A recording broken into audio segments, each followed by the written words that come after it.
Do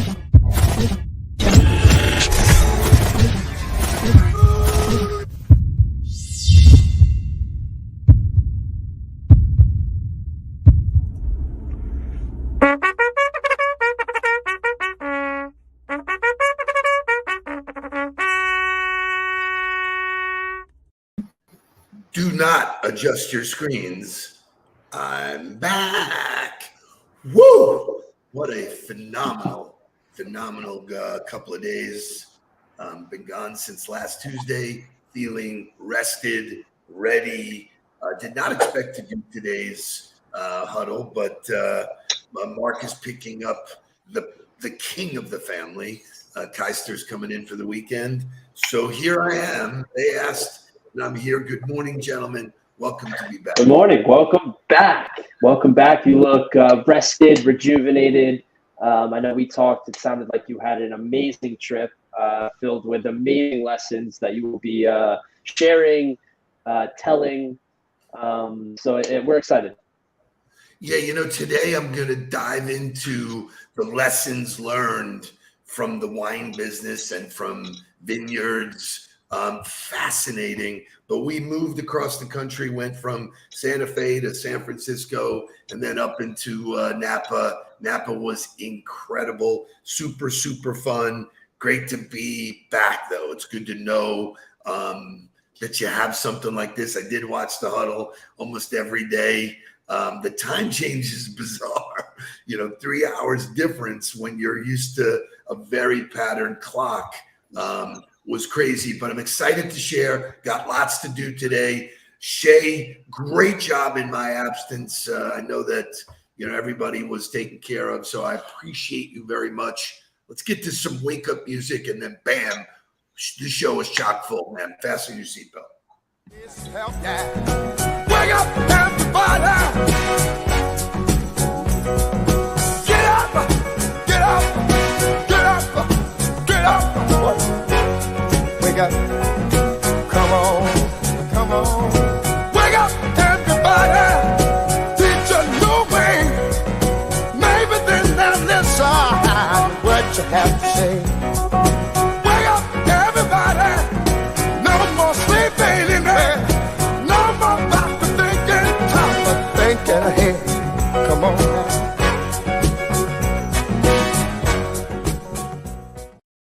Good morning, good morning, good morning. Ben Sterner's in the house.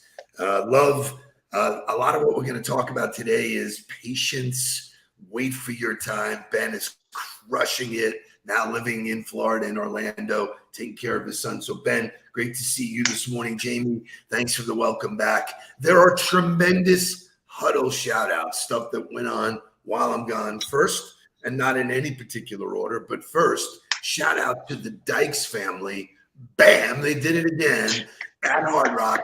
That's Jesse Dykes. They open up the Huddle store. Look at how spectacular that store is. These guys are doing amazing stuff. If you have not been to Weston Jewelers at the Hard Rock, make it your business to do that. Then turn around, walk out of that store, walk right into the Hublot store. And certainly great to bring Hublot to Broward County. I'm sure Michael Udine will be lined up. The mayor will be lined up doing a ribbon cutting there as well. So great job there. Another shout out to the City family who is expanding like crazy. Congratulations to the entire City family. They are crushing it now in Tampa. So I put this up to tell you, number one is they're hiring. So what an unbelievable place to work. What an unbelievable culture. What an unbelievable group of people. So make sure if you or somebody you know wants to be involved, let's help them get it done. Then, a consistent huddler, a guy who says really great things from the start, and I have yet to be in the same room with him, Randy Ostrow, who talks about the power of journaling.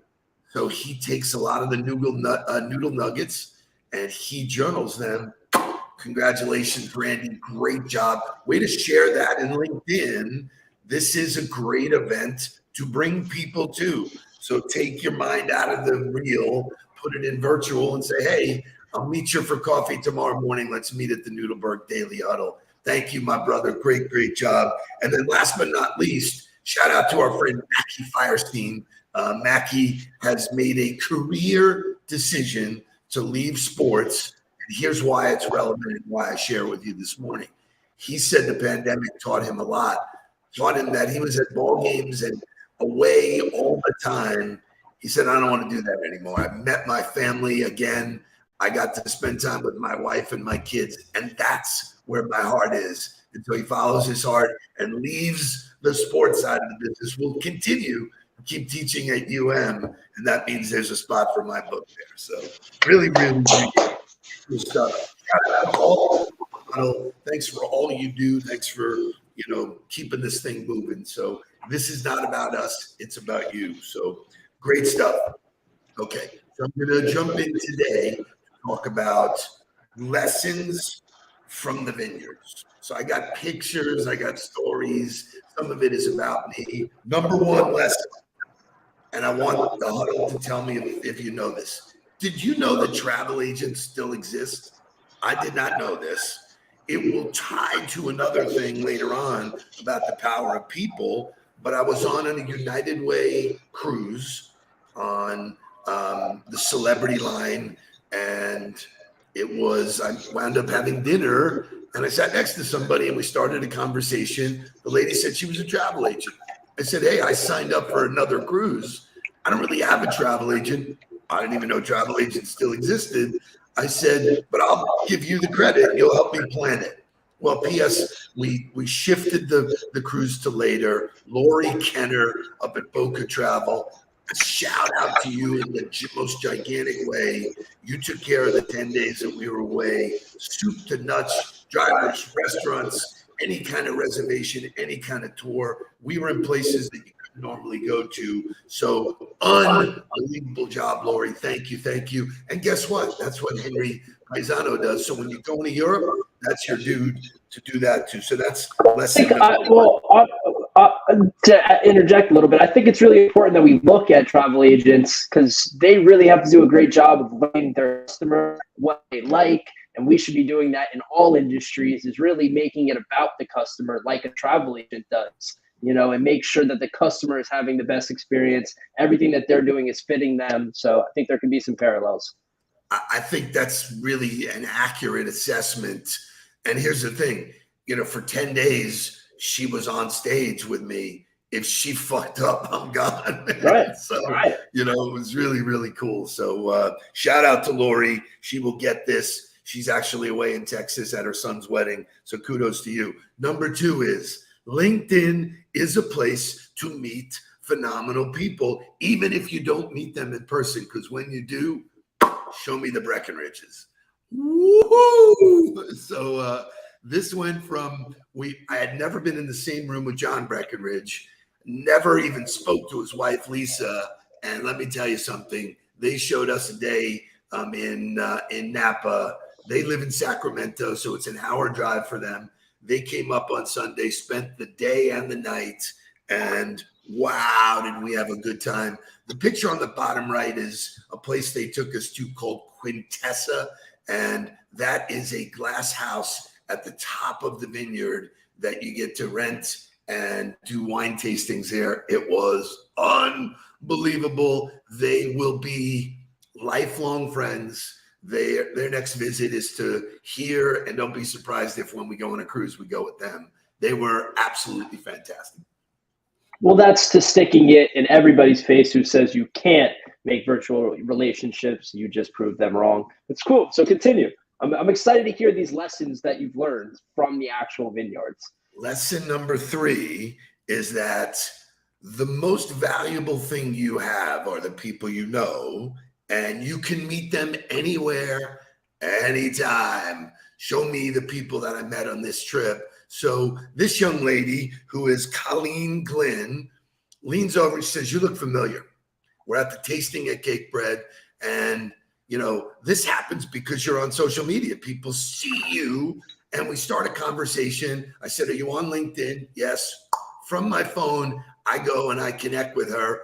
Our one mutual connection was Philemon Lopez, who Philemon is one of the most special human beings on the planet. We FaceTime Philemon right from the tasting, and bam, there you go. Great friends, great connections. The people on the left, Kristen and Vincent Fath, were at the same table. They wanted to get in on the excitement. They live in Philly. We're going to actually visit them when we go visit the Jersey Shore. And then the gentleman, Carl Mittendorf, was on the plane. He leans over to me and he goes, "I really love your watch." And we start a conversation. And the next thing you know, he wants my book. Shay got him my book and potential client opportunity. He goes, "I'm in the middle of a bunch of business things. I need somebody to bounce them off." He goes, "Please call me when you get back from vacation." You just never, ever know. It's awesome. I'm excited for our next part, but I know we have some wonderful motivational music that sets the tone for our wine adventure. So Shay, take us to some motivational music. We'll continue with the content.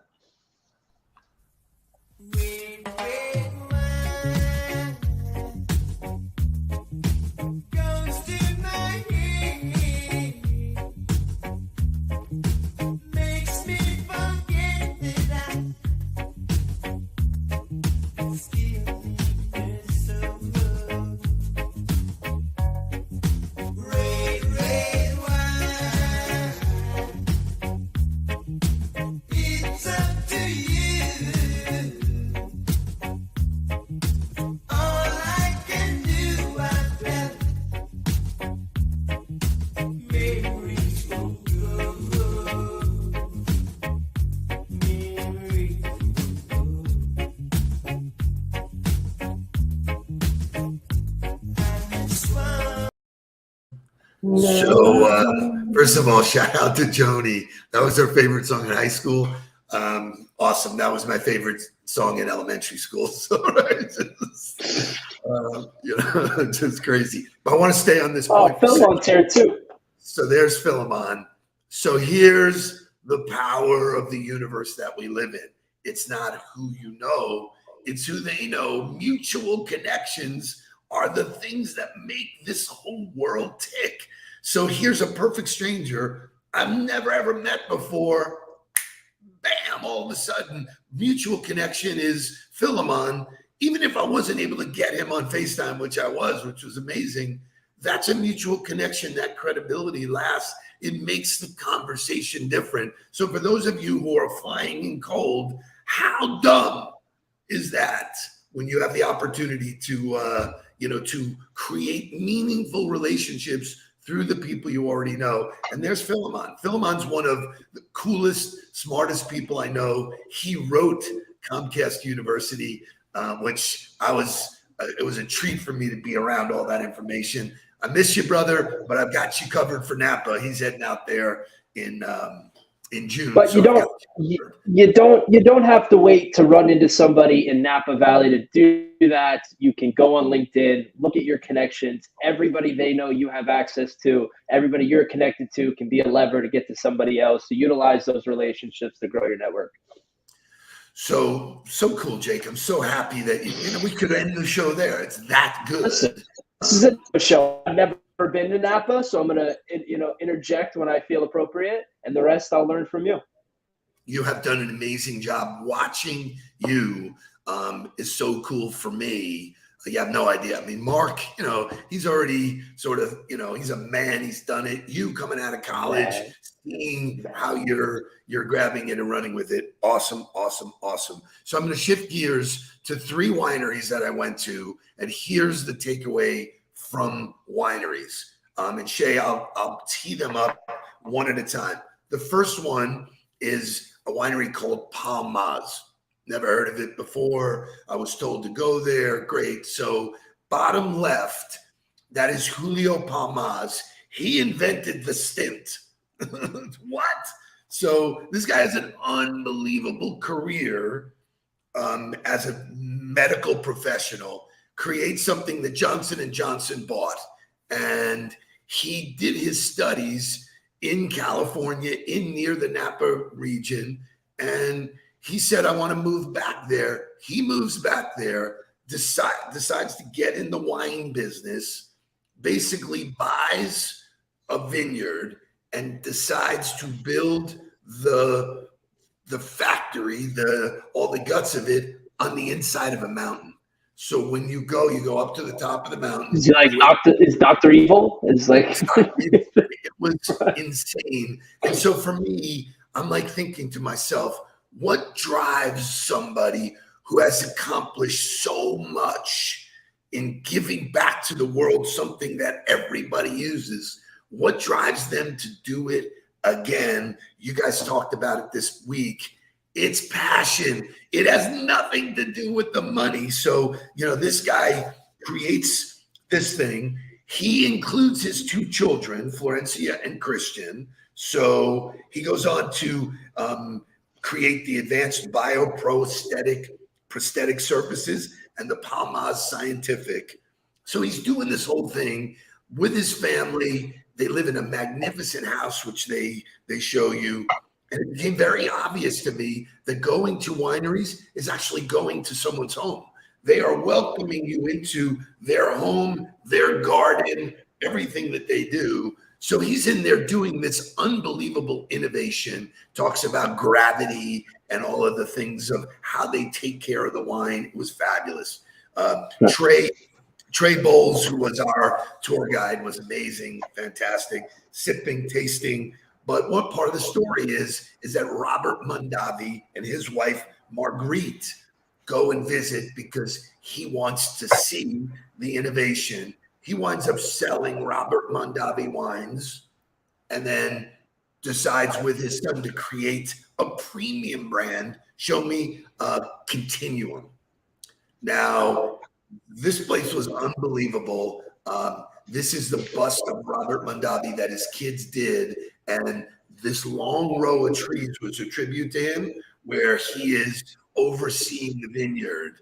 But I want to play this video because I think you're going to get a lot out of what these wineries are about. They're about family, they're about passion, and they're about patience. Show me the video. So I mentioned that we have a good bit of our plantings are from 1996. So all of these vines that we're driving through right here, Cabernet Sauvignon planted in 96.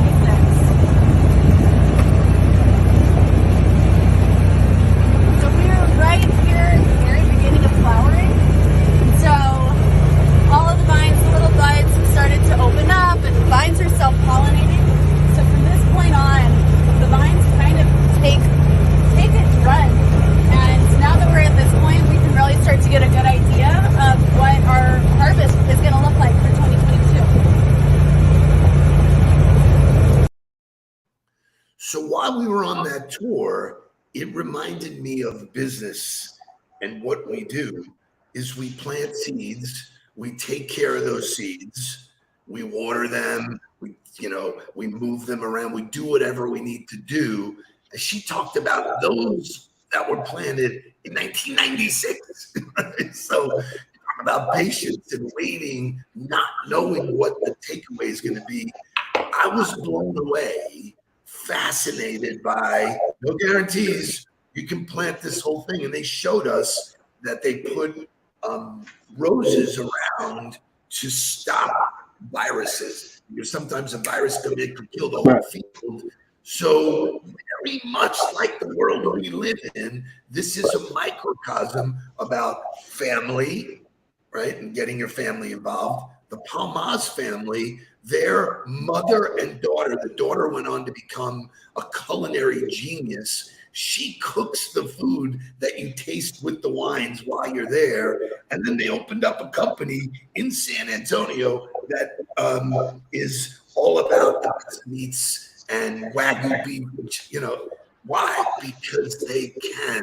Passion for excellence, just amazing. And then finally, you get to cake bread, which was insane, right? So they welcome us, and I love seeing that. Welcome to Nudelberg party, which really cool. Now, back in the day, the last time I was there, I went to visit Cake Bread because Jack Cake Bread knew Coachula, or Coachula knew him, as it were. So I went out there knowing that was Coach Shula's favorite. Great. I visited.